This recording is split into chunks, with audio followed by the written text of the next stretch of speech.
Hello all, Jeff here with a new video. The December update on Forza Motorsport 7 is here, and as you can see, the spotlight car is the BMW M8 GTE. Now there's a Rivals event for this car, which is available for the whole month. Participate here, do a lap of Nürburgring Grand Prix, and you'll receive the 1991 BMW M3 Forza Edition. No, that is not the E36, the red car that has been in the game since launch in the single player campaign. It is an E30. Anyway, here is the M8. In stock trim it's R-Class 855, so you do have to downgrade a little bit to homologate for Forza GT. But, yeah, it's a pretty cool car. It's great that we have a 2018 GT car in the game finally. So, yeah, we'll show you the Rivals event. And as you can see, there is a brand new heads-up display. Maybe this is Forza Motorsport 8. Anyway, with Rivals now, if you beat a ghost, yeah, it says congratulations, you beat so-and-so. A new ghost pops up, whether that's your next best friend or the next person in front of you in the leaderboard. So a new ghost, you don't have to go in and out of the Rivals event to do things. Turns to dirty laps. You see the current lap in the white on the top right. The dirty hazard logo is just beside current lap, so you know. Not only that, that 91 M3 Forza Edition, that will be available as your first level up reward after updating the game. So check your level ups, because you can get a chance. You have a chance of getting this car now. So yep, this M3 Forza Edition is the E30. This is a new Forza Edition to the game. Obviously, since it's an E30 M3. Early Sport Touring Division, extra 20% credits, as well as another extra 20% credits if you do 3 good drifts. Another thing, there's a new locked car, the TVR Speed 12. Turn 10 have no announcements as to when this car's going to be unlockable, but once I find out when it's unlockable, you'll hear it here first. That's not all with this update. This is the opening screen that we've seen for a good 15 months now. However, with the new update, it's all changed. Look at that. How good does that look? I was kind of hoping for the opener from the Forza Motorsport 7 demo, which was kind of like what you'd expect from a Horizon game. But then again, probably would have broken the game. It's a nice little change up. This is the menus.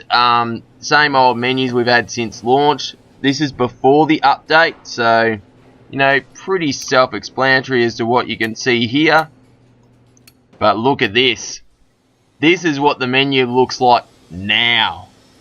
It is very different. It's fresh. It's uplifting. You know, you got a bit of light on the driver and the car. It's really, really cool. I didn't expect the menus to completely change. You'll notice, like, when you go on all the other menus where that's free play, multiplayer, it's all pretty much the same, except there are blue highlights instead of red highlights. But yeah, it's gonna take a bit of getting used to, because it is the same game, but it just looks so different with this new menu. And yeah, to be honest, I really like the change. It's, yeah, it's a, you know, little bit of fresh air. Now this is before the update. Say you're racing online and you got all the gamer tags above the cars. Pretty self-explanatory. It pretty much hasn't changed since launch. However, as we got a bit of carnage back there, and maybe a bit more as well.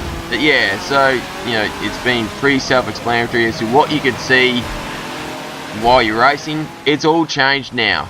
This is what it looks like now. So if you're close to someone, it will actually tell you the distance they are in front or behind you on screen, rather than looking at the bottom left, which is pretty cool. And if they, you know, if they go a bit further away, the distance marker is gone from the top of their cars.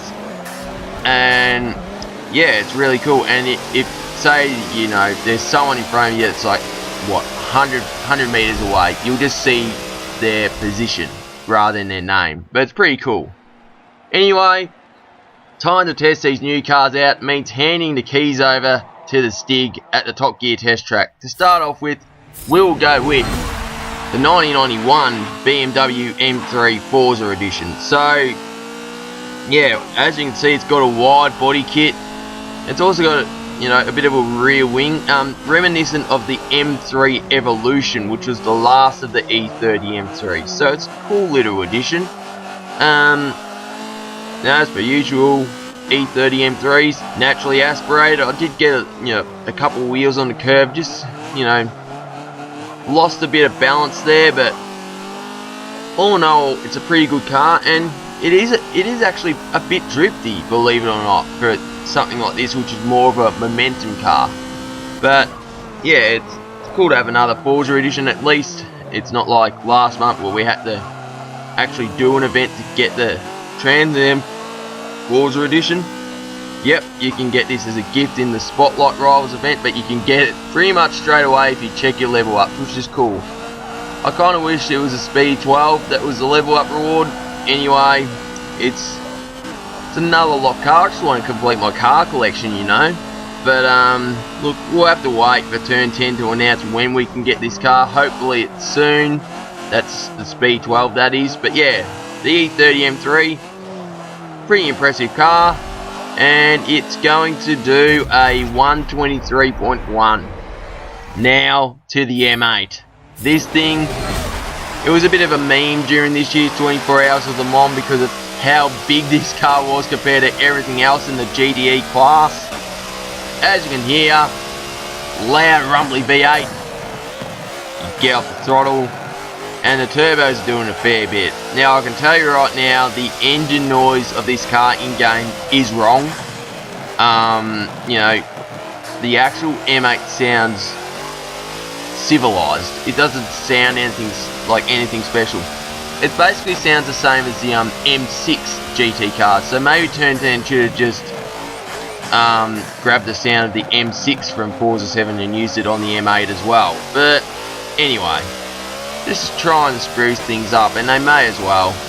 But while the sound is wrong, this is a very good car and stock trim. It's, you know, because you have to downgrade it to Forza GT division, kind of loses out in the power department, which means it's not the best car in that division, in my opinion. I had to go at these in R-Class, very quick in a straight line, but what time can it do? 110.9, not bad. Now where's that put it? Third fastest. You know, splits the Porsche 917s, so yeah, there you go. And the M3 Forza Edition, I mean, the Escalade better, but it's faster than the Porsche 904, which is in the same division. Anyway, there you have it. So if you like the video, smash the thumbs up button, leave a comment, let me know what you think. There's the BMWs you can get this month. And if you want to see more, subscribe and tap the notification bell. Also, a link to my Discord server is in the description below. Anyway, this is Jeff here, and happy racing. Cheers.